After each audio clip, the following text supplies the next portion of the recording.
নারকেলের পাটিসাপটা তো আমরা অনেক খেয়েছি, কিন্তু আমার যে বন্ধুরা নারকেল খেতে পারেন না বা মিষ্টি খেতে পারেন না, তাদের কথা ভেবে আমি চিকেন পাটিসাপটা একটা বানিয়ে আপনাদের সঙ্গে শেয়ার করছি।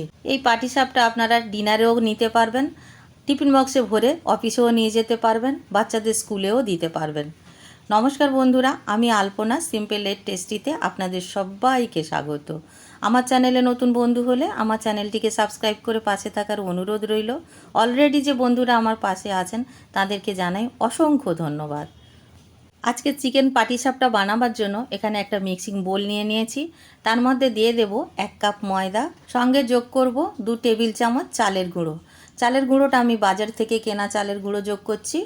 আপনারা বাড়িতে বানিয়ে যে চালের গুঁড়োগুলো রেখে দেন সেগুলোও কিন্তু ব্যবহার করতে পারবেন। দিয়ে দেব স্বাদ অনুসারে লবণ, খুবই অল্প করে লবণ দিতে হবে। ভালো করে শুকনো অবস্থায় সব কিছু মিশিয়ে নেব।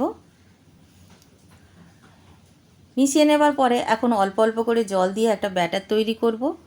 প্রথমে আমরা অল্প জল দিয়ে একবার উইস্কটা ঘুরিয়ে নেব, আবারও আমি জল দিয়ে দেব।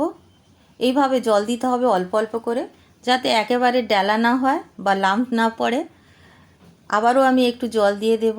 এইভাবে জল দিতে দিতে একটা মসৃণ ব্যাটার তৈরি করে নেব। এইরকমই একটা মসৃণ ব্যাটার তৈরি করে নিয়েছি। দেখুন বন্ধুরা, এইরকমই কিন্তু একটা মসৃণ ব্যাটার তৈরি হয়ে যাবে। কিন্তু এই ব্যাটারের মধ্যে আরেকটু জল দিতে লাগবে। ব্যাটারটা অনেকটা ঘন আছে, দেখুন ব্যাটারটা মসৃণ হয়ে গেছে, কিন্তু জলটা লাগবে, সেজন্য একটু জল দিয়ে দেব। অল্প করেই কিন্তু জল দিয়ে দেব। জল দিয়ে আমি ভালো করে মিশিয়ে নেব একবার।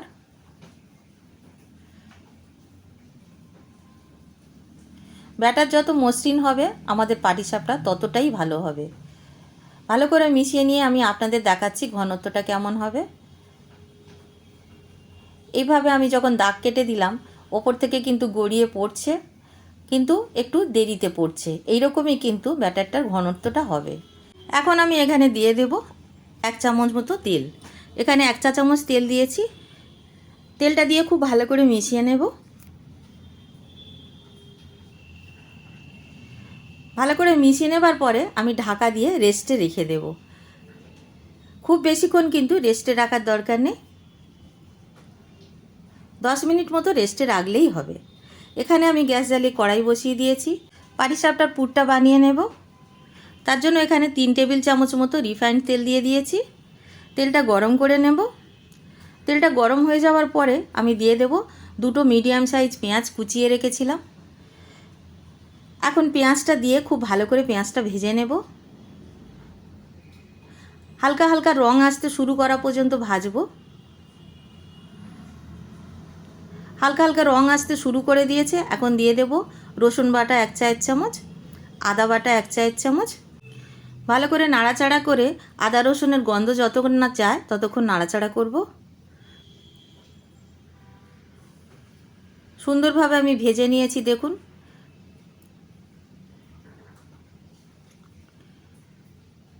এখন আমি দিয়ে দেব স্বাদ অনুসারে লবণ, দিয়ে দেব হলুদ গুঁড়ো 1/4 চামচ, জিরার গুঁড়ো দিয়ে দেব 1/2 চায়ের চামচ, ধনের গুঁড়ো দিয়ে দেব 1/2 চায়ের চামচ, দিয়ে দেব কাঁচা লঙ্কা বাটা 1 চায়ের চামচ। ঝালটা আপনারা আপনাদের পছন্দ মতো নেবেন। বেশি ঝাল যদি পছন্দ না করেন কম দেবেন, বা গুঁড়ো লঙ্কা যদি দিতে চান দিতে পারেন। আপনারা চাইলে এখানে গোলমরিচও ব্যবহার করতে পারেন। ভালো করে নাড়াচাড়া করে নেব। গ্যাসের ফ্লেমটা লোতে ছিল, আমি এখন মিডিয়াম আঁচে করে নেব। একটুখানি পেঁয়াজ আর মশলা একসাথে ভেজে নিয়ে দিয়ে দেব 150 গ্রাম চিকেন কিমা। চিকেন কিমাটা দিয়ে দেওয়ার পরে খুব ভালো করে নাড়াচাড়া করে নিতে হবে।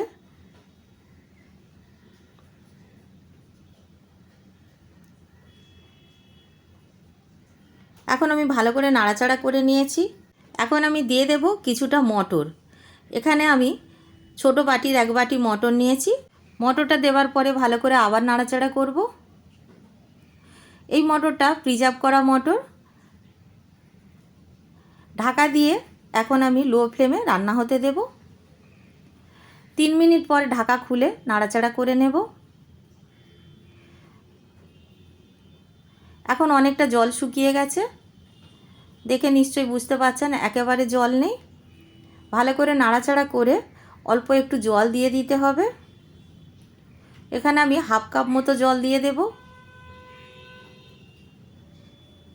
জলটা দেওয়ার পরে খুব ভালো করে নাড়াচাড়া করে মিশিয়ে নেব।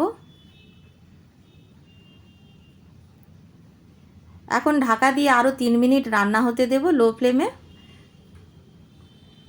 3 মিনিট পর আমি ঢাকা খুলে আবার নাড়াচাড়া করব।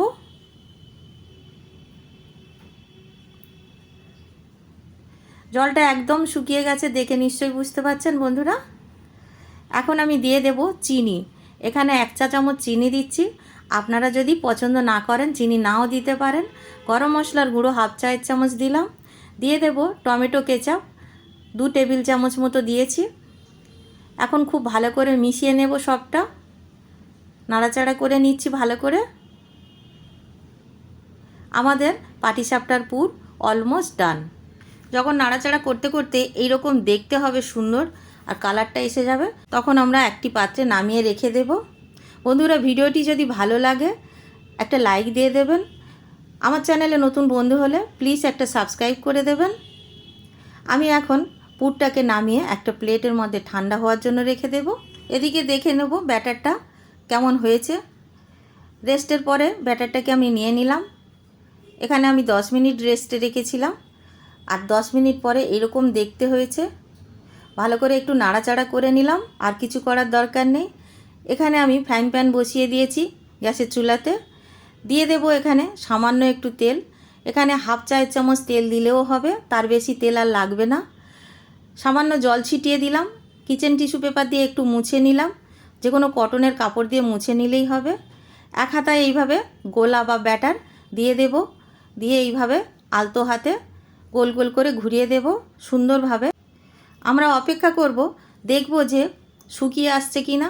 দেখুন ওপরটা এইভাবে যখন শুকিয়ে যাবে তখন আমাদের বুঝে নিতে হবে যে সুন্দরভাবে শুকিয়ে গেছে। এখন পুরটা দেওয়া যাবে।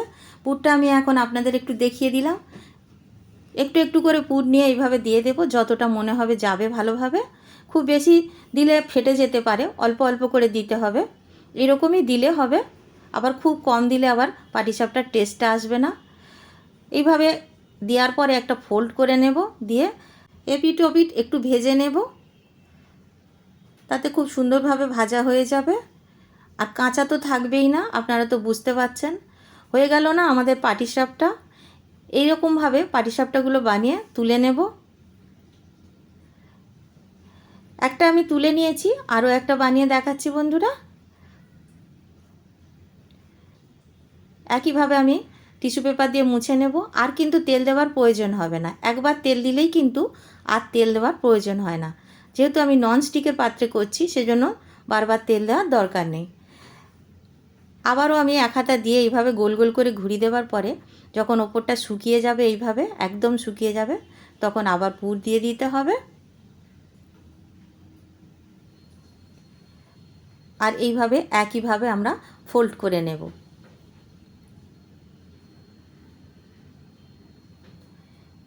খুবই সহজ বন্ধুরা। এই পাটিসাপটা আপনারা বাড়িতে বানিয়ে দেখবেন, দারুণ লাগবে খেতে, একেবারে নতুন ধরনের হবে। আর যাদের মিষ্টি খাওয়া মানা বা যারা নারকেল খেতে পারেন না, তারা কিন্তু খুব মজাতে খাবে। ছোট বড় সবাই খুবই ভালো লাগবে। আর বানাতে তো দারুণ লাগে, আমার তো ভীষণ ভালো লাগে। আর আপনাদের কে কে এই ধরনের পাটিসাপটা খেতে পছন্দ করছেন আমাকে কমেন্ট করে জানাবেন।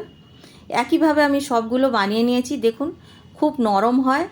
টেস্টের কথা আর কি বলবো বন্ধুরা, বাড়িতে বানালে তাহলে বুঝতে পারবেন কতটা টেস্টি হয়।